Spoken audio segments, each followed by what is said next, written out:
get it. What's going on, everybody? I'm your host, SchuZ Shoemaker. Appreciate you guys all for tuning in to today's show. To kick off today's show, I'm going to be joined by a man that holds a 19-0 record with one draw. He's 13 KOs in his record as well. He's the WBC Continental America's featherweight champion. He's number 2 in the IBF, number 4 WBC, number 7 WBO, number 8 WBA ranked featherweight contender. That is none other than Omar Trinidad. Omar, appreciate you taking time to come on today, man. Oh man, thank you for having me here, man, and having this interview. I'm happy to be here. Absolutely, man. Well, it's an honor to have you on, man. Yeah, man, and I'm looking forward to it. Absolutely. Let's get right to it, man. You had your most recent fight, Alexander Espinoza, unanimous decision. You did your thing out there, 190 on the scorecard, 98-92, 99-91 on the other one. Obviously, it was a great performance overall. I'm sure you've now rewatched it, kind of taken bits and pieces from it. What's your thoughts on the fight now? Man, like I'm my s- I'm my worst biggest critic, man. Like I'm hard on myself, and I was one more out of me. Like of course I wanted the knockout, but sometimes these guys are durable. They Yeah. come and they come ready, and they have some of them got good chins, some class ones, but. Yeah, man. All I could take away is how patient I am, how strong I hit, how my IQ has elevated, and it was good experience, man. Another 10 rounds in the bag, and that guy was rough. He came to a Yeah. rough house, and I'm glad I survived that. You know, when you get into a situation with a guy like Alexander Espinoza, obviously, I think you were obviously dominating him the whole fight, maybe a given round or two, whatever the case might be. But like you said, the biggest thing is that he was very durable. He wasn't going to get knocked out in that fight. When you're going through a situation like that, does your mindset shift when you get towards, the back end, let's say round 8, 9, 10, when you know that he's probably not going to be a KO in this fight? Does your mindset shift at all? Do you just try to get out with the win, or what kind of goes through your mind at that point? I mean, a lot of things are running through your mind, like uh, you got a real one in front of you, But me, it doesn't. I just adapt. I just adapt. We got a plan. Sometimes it works out. Sometimes you have to go to plan B. But honestly, my mind shifts on that in the sense of like, all right, I got a guy that came to us tonight. Now let's adapt. All right. When you talk about this fight now, I'm sure, I think in my opinion, as long as you go through a fight, whether it's a win, lose, or draw, whatever the case might be, as long as you learn from it, it's always a huge thing too. Is there something that you feel like when you look back at the fight that you learned that you grew in now that you look back at it? Oh yeah, of course, man. Sometimes it's very obvious. Like before, like starting my career, I was very like jittery. Like I was just trying to get the knockout, no IQ, just throwing punches. And Right. now I select everything slowed down. Now I pick my shots. I Hmm. hurt my opponent with the shots I predicted that I was gonna hurt him with, and just the maturity up there, the IQ and the maturity. Absolutely. Well, I want people to get to know your story, Amar, because you are one of the top featherweights in the entire world right now. And I want people to get to know who you are, how you've gotten to where you are at today. And so growing up, I have to ask, was boxing the sport you always wanted? Did that come on later in life, or what got you into boxing? Oh no, man! Like boxing was always part of my life, even before I knew it was part of my life. Like I found out that my one of my uncles was a boxer. The side of my family there was boxers, but since I was a kid, man, I was always a fighter. I was fighting in the streets of Mexico when I came to LA, and it just came so naturally, man. Like my dad kind of figured out that I had this anger in me, and he's like, I'm gonna take you to a gym, and you could let it out right there. And I Mm. fell in love with boxing from there, and now it was just boxing. Obviously, you fell in love at that age, but I'm sure it took a little bit longer till you realized you were going to be the type of player, the type of fighter you are today. When did that click? When did you feel like, you know what, this isn't just something I love. This is something I can go make money off of. Let this become my profession, my life. Well, honestly, it's when you're young and you look at the idols you have, and like Chavez, Tyson, and Yeah. you want to do what they do, right? Hmm. Like, like have those belts, accomplish everything they accomplish. But when I was 13, man, I hang up the gloves, and I had a layoff for a long time. I Hmm. came back at 23, 24, and I was like, you know what? I was seeing friends do it, and I had the little itch. So I was like, why not give it a try? And I gave it a try, and look, man, it all worked out. And it was crazy because I had boxing out of my mind for a long time, and it just came so suddenly. And I was like, hey, making money and making people pay for it, why not, man? It sounds like a dream. What led to the giving up the gloves for a little bit? Why'd you want to move on from boxing? Honestly, man, I mean, I pay a lot of respect to the people, to the fighters that never hanged up the gloves and stick with it. Cause Right. a lot of sacrifice. You have no childhood. You give up a lot of situations, a lot of fun moments. And to me, I was just tired, I guess. I wanted to have a life. And I Mm. saw my friends having fun, having their summer. And yeah, I just gave it up and just focused on whatever I wanted to focus. Wish I hadn't though, but that's what happened and things happen for a reason. And I'm just glad I came back and I'm doing what I'm doing. When you decided to make your return, come back into boxing, what was the biggest factor? Why'd you say, you know what, now's the time I'm going to go pursue this sport? This is going to be my livelihood now. What made you make that decision? Time, man. Time. Because I know time was running. The Mm, time was running now and I was older, when you don't really think much about growing up, but it hit me when I was like 18 and 21. I was like, man, I gotta do something with my life. I okay. can't just not to say that 9 to 5 and a good thing or whatever, but I wanted more. I Mm, wanted more. I was at those warehouse jobs and all that, and I wanted more. And I had friends who tell me, even my own family, like, "Hey, you had the golden ticket. You gotta cash it in." So I mm, was like, "Why not give it a try? It wouldn't hurt to try." I'd right. rather regret the things I did than the things I didn't.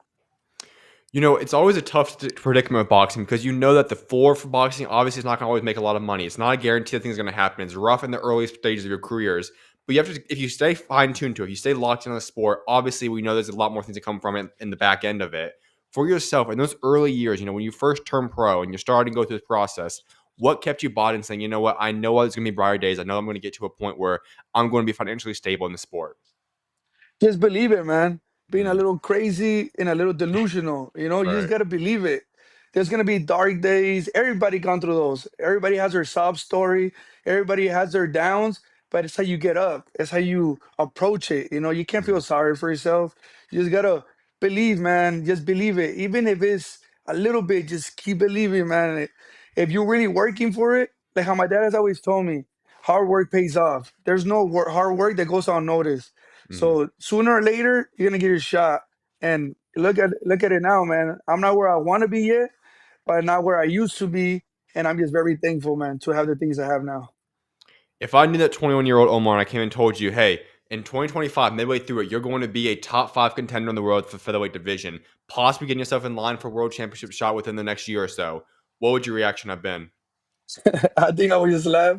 I would think I would think you're just lying, Mm, because I had what was don't get me wrong. I always knew what I was capable of, and I know that drive that I got, and I could do anything. I felt I could do anything. But at that moment in time, in the situation I was, I'd probably be like, man, this guy is full of it. I don't believe it. so when do you think that came to reality for yourself? When did you start to realize I have a legitimate chance of being a contender, a high-level contender, maybe even a world champion? When I started seeing the results, when Mm, I started showing up and planning things out and executing them, man. Like with the team that I got now, fundamentals, and my right. family, having that support system, man, you could accomplish anything in this life. I could have became with that type of support. I believe I would have became anything I put my mind to. Was there a certain fight that all came together for yourself, or has it more so been a building process as you've gone from one fight to another? You start to realize, you know what, I'm better. I can do it. I'm at this level. And I'm at this level. I'm at this level. How would you say the progression has been for you in that sense? Um, I think fight that kind of solidified it, that I'm like, you know what? I think I'm gonna do something with this. It Mm, was way before that. Like I knew I was gonna do something. I mean, at least I had a firm belief. But with the thing that just signed it off was when I won my title, the mhm, WBC. Man, that's the right. one when I was like, you know what? I'm in the rodeo and I'm built for this. All right. For so many people, boxing is something that they've done their entire lives. You talked about, and that's obviously a high testament to themselves.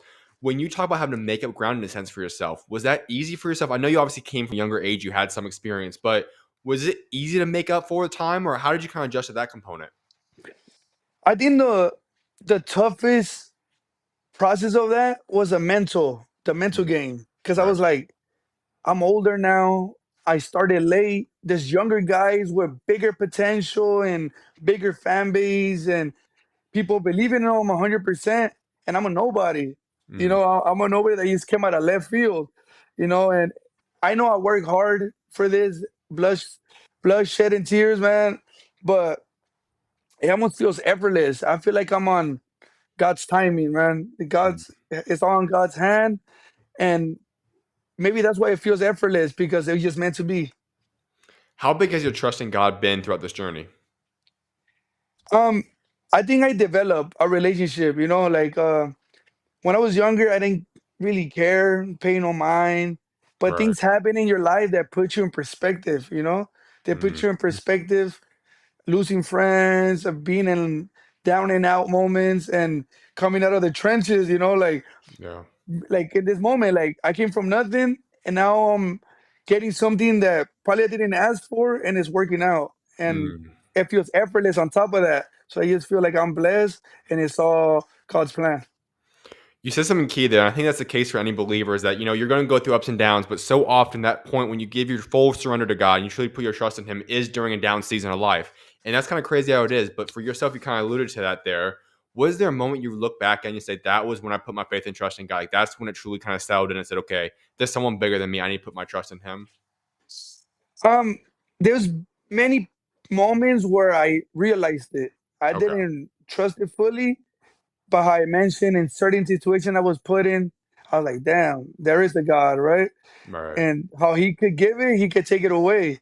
So Mm. it's like, because a lot of things were taken away in my life, so that's kind of made me like not resentful, but kind of like, okay, there's somebody out there pushing the buttons and everything, right? Right. But I think when I started putting my faith on God was when things were like when I wasn't believing and it was still happening. I was like, man, there's something bigger than me in here. Yeah. It gives me chills as I think about it, but because out of everybody, like, why do I gotta be the chosen one, right? In a Hmm. sense, and it feels effortless, like somebody else is taking the all the weight, and Right. that's when I started believing, and I'm still in the process of it, man. Don't get me wrong, Yep. of Yep. believing. It takes time and accepting it, but you could say I'm a firm believer, bro. I love that, man. And I want to add one more point to that is that you just talked about the fact that you're not done yet. And that's a key story for any believers. Listen, we're not perfect. We're always going to make mistakes, and there's going to be a long journey to get better. We're never going to be perfect. So, for yourself, acknowledging that you're not perfect yet, you still want to grow. Has that humility always been a part of you? Have you developed that later on in life, or how'd you grow in that aspect?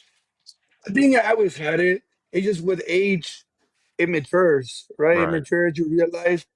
But I feel like I always had it, man. My parents raised me right, and that Hmm. was made me realize my wrongs, how I realized my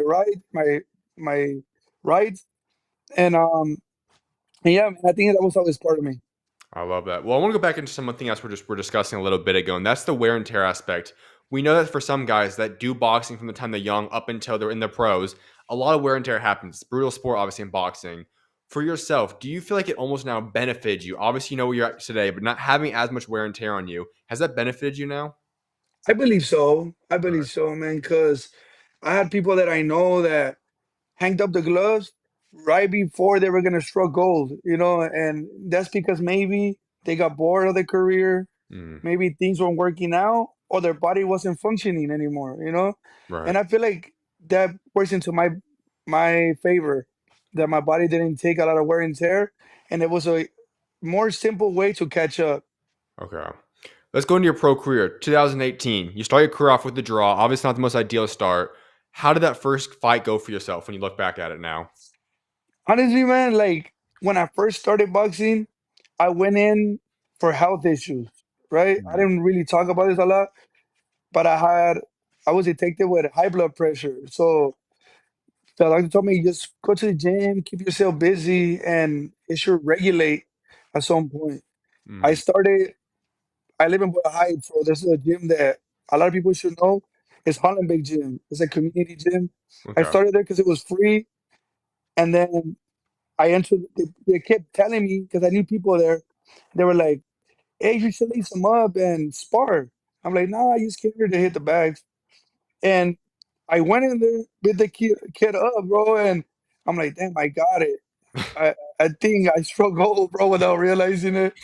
And yeah, that's how it went, man. Like I started, and it just developed into a fight offer. I took it just to experience it, and I got the draw. I took it as a loss, and I'm like, I'm never gonna lose again, and that was my Mm. drive.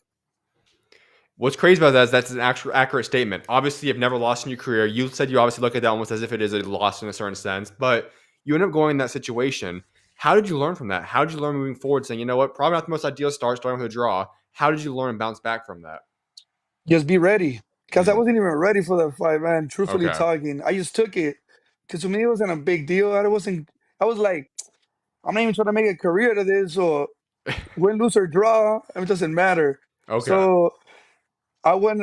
What I took from that is that I'm never gonna not work hard and not work to Mm. win because I don't like losing. I don't think nobody likes losing, but to me, it's like I'm never gonna get a draw or lose ever again if I can. Now, Okay. if I lose to a bigger name, to a guy that worked his ass off, cool. But it's Mm. not. And I'm not gonna lose it because I didn't prepare for it. Right. You know what's also crazy about that statement there? So it was kind of, I guess you can kind of clarify if I'm right here, but it sounds almost like you obviously made your pro debut, but you weren't in the pro mindset yet. So would you say that pro mindset saying, you know what, this is my career, my path, did that settle in for yourself after that fight then? Yeah, in the process, maybe Okay. not during a fight or after a fight, but just as I worked and I Okay. got myself ready for the next one. You Gotcha. know, develop that mentality and the struggles that I put into this, and that just made me mature. And like, you know what? I'm taking this serious. 2018 was your pro debut. 2020 is when you returned to the ring. Why was there such a long layoff between those two times? Just man, like it takes a minute to kind of make big decisions like that, right? Okay. Because Right. when you start this career, it's not just to play, right? It's Hmm. real. You're gonna waste people times. You're gonna waste people efforts. So you're really gonna do it. You're really gonna make it count. And Right. just problems outside of boxing, man. You know life how it gets. But yeah, man. As soon as I locked in, I took it very serious. Something I really appreciate about your career is that you stay very active at this point. I mean, you're talking 3, 4 fights almost every single calendar year. How beneficial has that been for you staying as active as you have? No, very beneficial, man. Right. It keeps you in your rhythm, keeps you confident, it keeps you relevant, it keeps you growing. Mm. So that's one of the reasons. There's many reasons, but one of the biggest reasons I signed with 360 is for the activity. And I'm Mhm. glad they delivered and they're delivering. That was actually my next question I was going to ask you about. 360, Tom Loeffler, obviously a great promotional company. When you talk about being part of them, what makes them so special? Why do you like being a part of that group?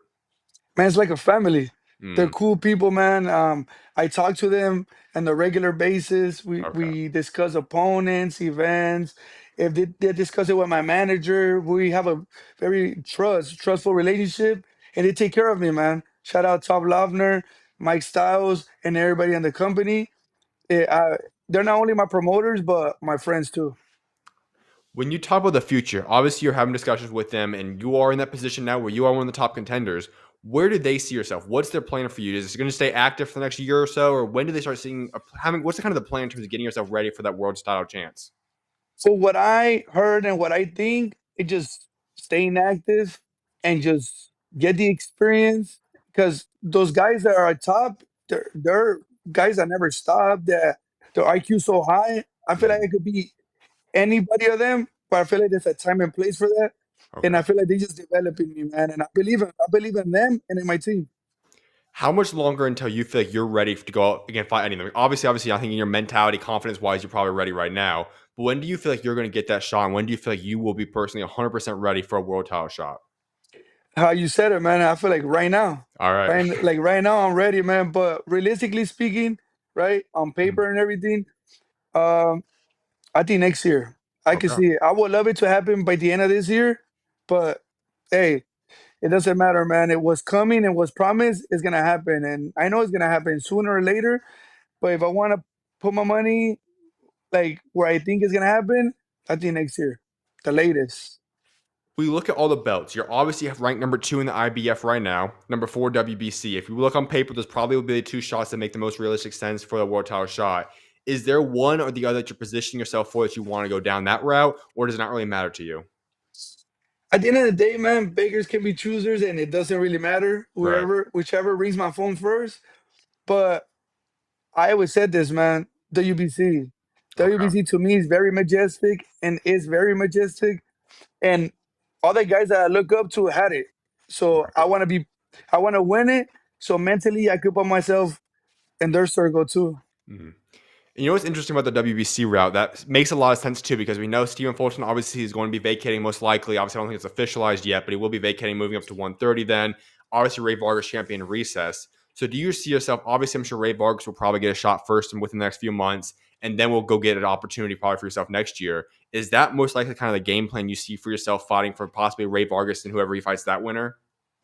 Well, Right. whoever's the champion, and whoever's before after me, right? Like which Right. is the number one at WBC, the number two. There's a lot of good fights to be made in that division and Agree. in that company. So whoever I gotta take out to get to the title, I'll do it, or whoever I gotta take out to get the title. Let's look at the next 12 to 18 months for yourself. What do you see yourself in terms of how many fights you want to get done, accomplishments? Where do you see yourself? Let's say, I guess that would kind of put us 2027 timeline. Where do you see yourself heading into that new year? Um, just staying active, man, accomplishing many more things, gaining more fans, and most important of all, putting a show for the people. I love that, man. On Box Rec right now, it says you could be returning August 15th. Is that around the time when you want to return? Do you plan on getting back end of summertime? Yeah, I mean, to me, it's ideal. Things could change, right? Right. Anything could change in this sport. Nothing is for sure. But whatever comes by the end of this year, I'm all for it, man. Out of all the different guys currently in the weight class, regarding the champions, obviously, we'll put those guys aside as we're talking about that possibly for next year. Are there other contenders that you have your eyes set on that you would like to go out there and fight? Yes, sir. That's a lot. I'm not gonna say no names, man, Right. because a lot of these guys get a little triggered. But I'm just gonna say anybody on the top five on all across the board, man, and any belt, all the top guys and top 10, top guy, top five guys. Could we see one of those fights with a top five, top 10 contender by the end of this year? Hey, I don't say no. It's All all right. on them now. I put my ink to paper quick. Mm, So it's really on their timing. all Like right. I'm just gonna keep developing, fighting, getting myself a little bit more money, and just waiting on the call, man. You're 29 years old right now. Obviously, you're at 126, the featherweight division. Is 126 the weight class that you plan on solidifying yourself at? Continuing to work your way up? Do you ever see yourself moving to 130? Where do you stand on that component? Um, right now I'm focused at 126, Okay. right? Um, I used to say that I could make 122, but I feel like that ship has sailed. I Okay. grew into my body a little bit more, but I can see myself going up to 130, hmm then 135. I Okay. don't call this reaching. Many would call it reaching, but I feel like 140. Just out of the fact, because of my height and I know what I could bring to the table, and I want to be four division champion. All right. Now that's a little bit interesting because, like I said, you're 29 years old. So is 130 the jump? Obviously, be the first one you obviously would make there. Is that something we could see within the next year or two, or when do you see yourself possibly moving up to 130? Um, First, I want to accomplish things at 126. Okay. If it makes sense to jump at 130 to get a shot, then I'll do it. All right. So you would say, clarify if I'm wrong here. Would you say it's more so you are okay making 126 right now? There's no problem with that weight cut. It's more so just once you accomplished everything you want at 126, you then want to go up to another weight class just because of your goals. Yeah, just because Okay. of that, man. I love challenges. I love Right. testing myself. I don't want to sell myself short, man. I don't want to spend my whole career at 126 and Mhm. wonder what could have done at 130, 135, or 140, man. Like I know on paper my career could be short just because I'm older now, Mm. but if I could do some damage at 130 and 135, I'm gonna do it. I know we talked about the longevity component because of the fact that you did not have as much kind of wear and tear for so many years. Do you feel like you still have many, many more years left in the sport? You could be fighting into your 35 type range, or do you even want to get out of the sport earlier on? I told myself, like, regardless of what happens, I think 35 is the time where I walk away. Okay. I have a number in my head that I would like to get before I hang up the gloves. If I gotta stretch it a little bit, a couple more years, maybe 36, 37, then I'll do it. Mm. Especially if I'm healthy, right? Right. But I feel like 35 will be the cap. All right. I love that, man. Well, Omar, I've got one final question for you. It's the question like wrapping up every interview with. And I was talking about your legacy. You just talked about obviously still got quite a few more years left in this sport. But when you put the gloves down, What do you want your legacy to be for what you've accomplished both inside and outside of the ring? The guy that did it, man. The Mm, guy that made kids that come from nothing realize that they could do it. Because I mm, literally got this from the dirt. You know, word. many people would say it's a cliche story, but it's real. It's real. Like besides my legacy, besides accomplishing titles and for my bank account to the tip, man, and help my parents get everything they wanted. I just want to inspire people to think like, man, I could do anything. If this guy became champion, I could do anything. I have to ask one more question to follow up off that, 'cause that's a huge statement you just made there, man. You talk about getting it from nothing. That's obviously a huge thing. Some guys have been given more than other people have in the boxing world. Obviously, have different connections, relationships, parents, whatever it might be.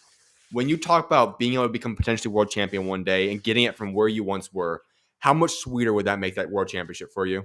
Oh man, I'm gonna be doing snow angels on the ring, bro. Like that day it happens. Like, and I see it 100% happening. Yeah, maybe I'm delusional, maybe I'm crazy, bro, but it's already written, bro. Like Mhm. I just, I already, like every other fight, I already won the fight.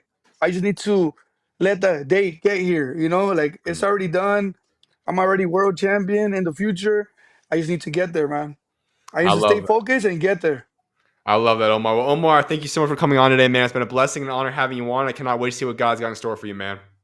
Oh, thank you, man. Thank you for the interview, man. And I can't wait to get back on another interview with the title on my shoulder. I love that, man. You're always welcome on, man. God bless. Thank you, man. Appreciate it. You as well. See you, man.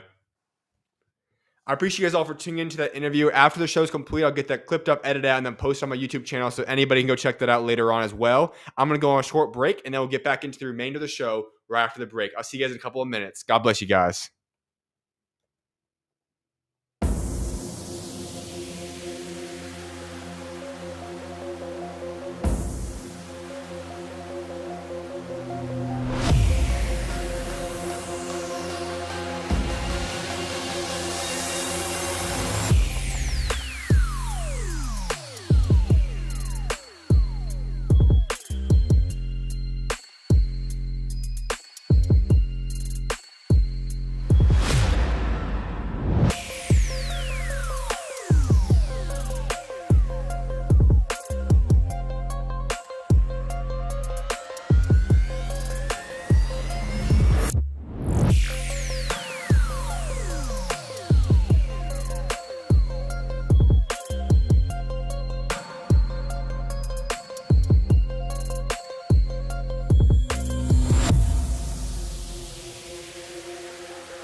What's going on, everybody? Welcome back to the SchuZ Show. I'm your host, Zach, SchuZ Shoemaker.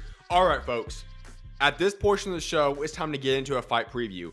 12 hours from now, we will have a potential new WBO welterweight world title champion, or we'll be sitting here in a position where we can talk about the masterful performance of Brian Norman Jr. That's the portion of the show that we'll be getting into right now. A fight preview of the card going down in Japan this, I guess, tonight, early morning, tomorrow, however you want to look at it. There's no other way I can start off than talking about the main event. Undefeated American champion Brian Norman Jr., 27-0, 21 KOs, is defending his WBO welterweight title for a second time, this time in Japan against Jin Sasaki, who is 19-1-1 with 17 KOs at the Ota City General Gymnasium in Tokyo, Japan. Let me break this down real quickly. For those that know boxing, realize that this is a big fight. And why will I say that? Well, there's multiple components to that. First and foremost, with Jerome Boots Ennis officially moving up to 154 now, it leaves a massive hole of who is that guy now at 147. Right now, the answer is not clear. I think anybody has a rightful debate to say this man, this man, or this man. And obviously, one of those names in that mix is none other than Brian Norman Jr. He is firmly there. And if I were to say my favorite at 147 right now, I would probably give the edge to Brian Norman Jr. But the thing is that it's not a very solidified answer yet. 147 is a very wide open weight class right now. There are lots of guys in the mix right now. Even the guys that you can say are world champions right now, all the way down to guys that's going to be future world champions or fighting for fights in the near future. Whether that be the Paddy Donovan Crocker fight, Echo Esteman's obviously in the mix there, Brian Norman Jr., Jin Sasaki. You have obviously the Manny Pacquiao Mario Barrios fight. I don't think either one of those guys are in contention for that award right there, but they're in the mix, obviously. And the list goes on and on at 147. 12 hours from now, we will have a potential new world champion, or I will be sitting here in a position of saying Brian Norman Jr. is that guy. Maybe. When we look at this fight, let me give you guys the outline before I give you guys my prediction. Brian Norman Jr. originally claimed his interim WBO title by stopping Giovanni Santillan in 2014. He was then elevated to full champion after Terrence Bud Crawford moved up to 154. And then he made his very first defense against Derek Chavis in a 3-round KO demolition mission. That was an incredible performance. As for Sasaki, he is a fan favorite in Japan. And let me give you guys a little preview about this man. He is extremely explosive, has great knockout power. He's unbeaten in 9 fights since his last loss to Andy Hiriako. And he also went the full 12 rounds for the first time in a win over Shoki Sasaki. This man is a man that's very aggressive. He's going to be putting the pressure on, and we should be in for a very entertaining fight. This is a guy that's going to be on the attack for 12 rounds. He is always having his eyes on the lookout for a KO. That's what he's going to go out there to pursue in this fight. While for Brian Norman Jr., he is very slick, extremely composed. Boxer, puncher with excellent timing and a very sharp jab. He controls the range and is very good at punishing the mistakes. Sasaki, as I said, 78% KO ratio. 78% KO rate. He's very aggressive in the opening bell, and he loves to be in chaotic situations. That's why this fight is very interesting. Because you're talking about on one side of the spectrum, Brian Norman Jr., who is a very calm, cool, and collected fighter. Well, another man that's very, very aggressive and kind of going to be on the attack the entire fight. So what can we possibly have in store for this fight? Well, Brian Norman will be fighting on foreign soil for the very first time of his career. And fighting in Japan is not a very easy place to fight at, especially when you're going up against a guy with the great power of Sasaki. And this will be Sasaki's very first shot at a world title shot in front of his hometown crowd. All that being said, my prediction is that when I come on the show tomorrow, on Thursday, June 19th, 2025, I'm confident that I will be saying that Brian Norman will have defended his belt in dominant fashion by having a late round stoppage. Listen, Sasaki definitely has a chance. He has great KO power. If he catches Brian Norman Jr., things could go sideways quickly.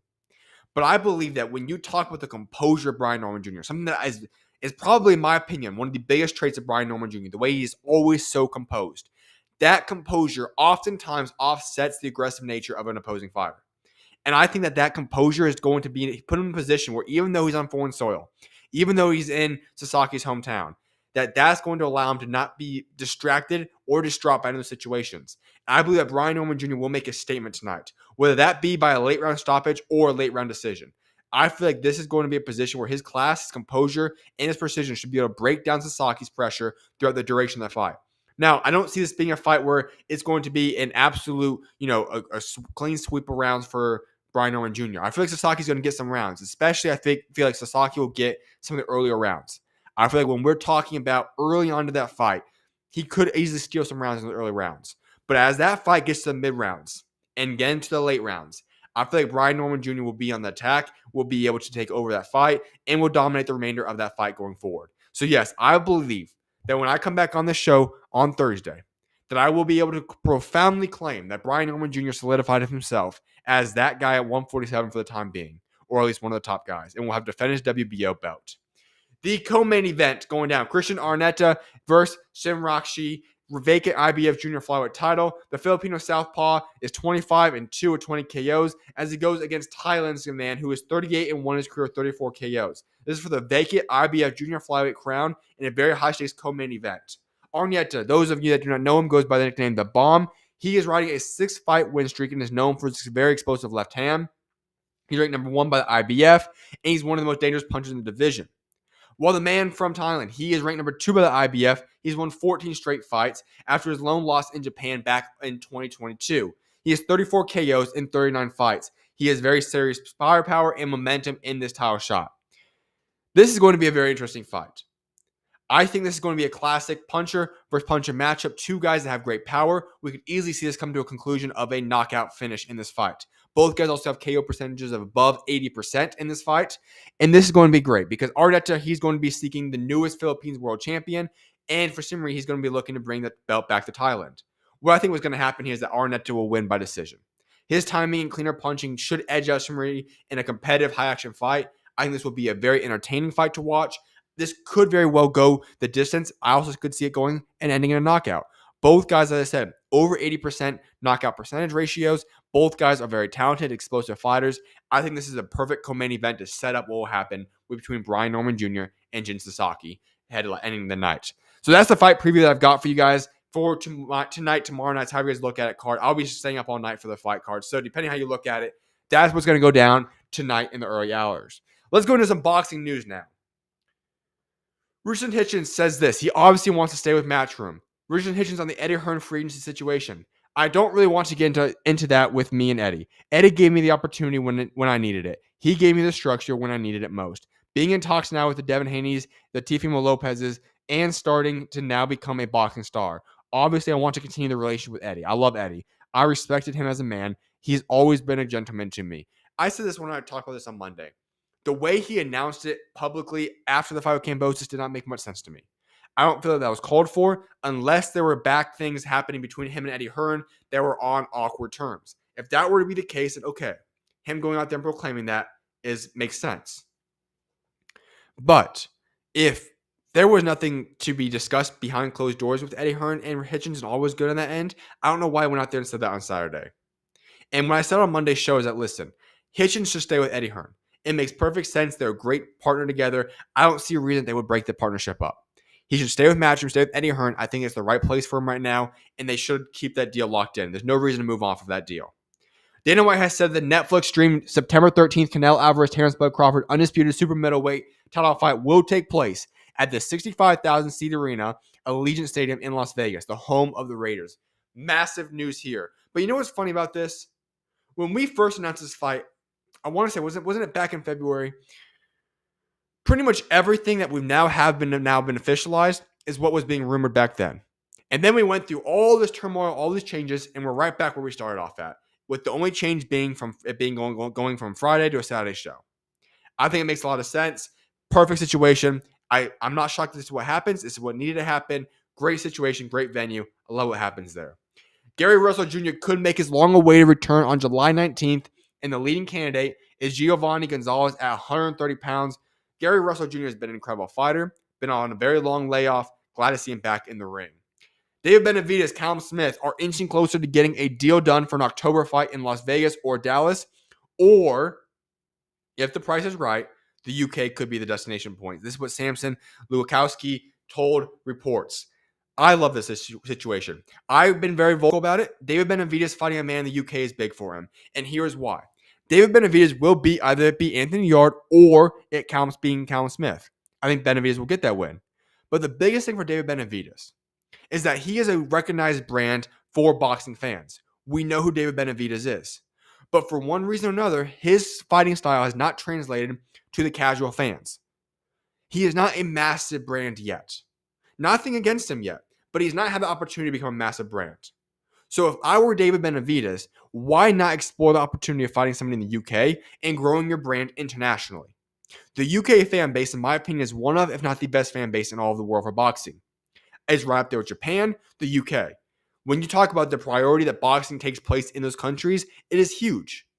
And I feel like if David Benavidez can get himself in a position to fight Callum Smith, where all the spotlight will be on you from the UK fan bases, that is going to help your brand grow tremendously, especially if you put on a good show. Because the UK fan base, what I love about them is that UK fans will always support their own, but if you fight the right way, and if you make a statement on their soil, then it's going to be some situation where they're going to embrace you. Look at Alexander Usyk. He's going to be headlining a fight at Wembley Stadium, one of the premier destination places in all the world, but especially in the UK. Usyk is embraced by fans out there. And I feel like if David Benavidez properly manages himself, he could become another star in the UK if he so chooses to. And when you have this weird situation where you are a world champion, but you're not going to go fight Bivol or Beterbiev for a little bit, for probably about 6 months to a year now, why not go get that fight made? Perfect situation. Go out there and fight Callum Smith. Whether that be in Las Vegas or Dallas, that's fine. But in my personal preference, if they can get the money right, go out there and fight in the UK. Get that experience and go do your thing out there. Because I think David Benavidez is clearly better than both opportunities there. This seems to be Callum Smith is the main guy they're going after. But go out there, make your statement, and let people get to know you better and better. Chris Eubanks Jr. Conor Benn rematch will not be on September 27th at the Tottenham Hotspur Stadium, with today's Premier League fixtures, meaning that Tottenham will be playing on that day. September 20th is understood to be another date in the mix. I've said this time and time again. The best fight to make, or the biggest fight to make right now for those guys, is going to be the rematch.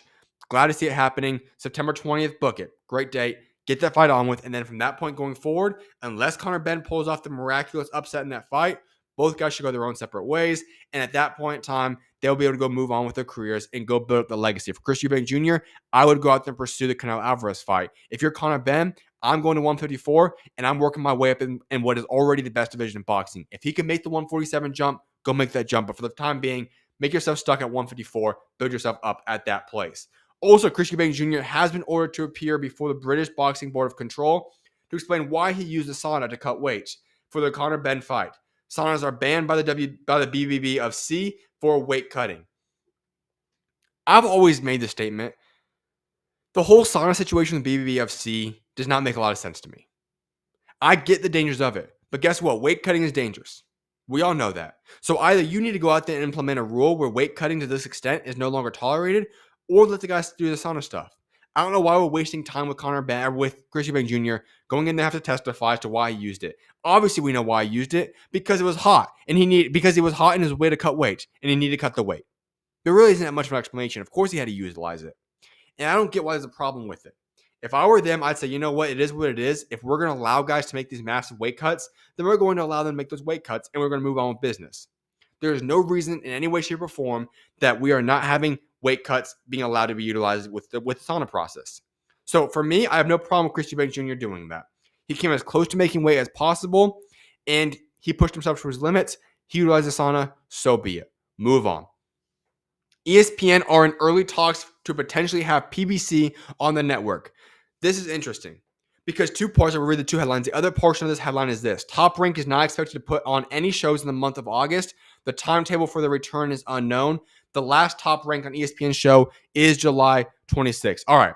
Now that we do know these headlines right now, I want to hop into some of these discussions. The first one being Top Rank no longer being on ESPN is not good for boxing as a whole. ESPN is the biggest sports brand in all the world. If boxing is not going to be placed on ESPN, that is a problem for the sport top to bottom. There needs to be more attention on the sport of boxing. And when boxing is pushed onto ESPN, that is good for the sport as a whole.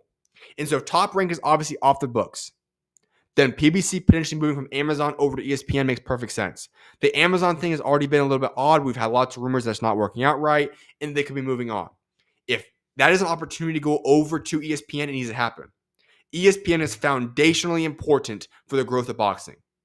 If there's not going to be boxing on ESPN, that's a massive problem for the sport as a whole. Massive. And so PBC, if you can take over that slot with ESPN, if ESPN is willing to go pay for that, that's huge. Because at the same time, ESPN has to be in a position where they want some combat sports. They're likely losing the UFC by the end of the year. They're already losing Top Rank.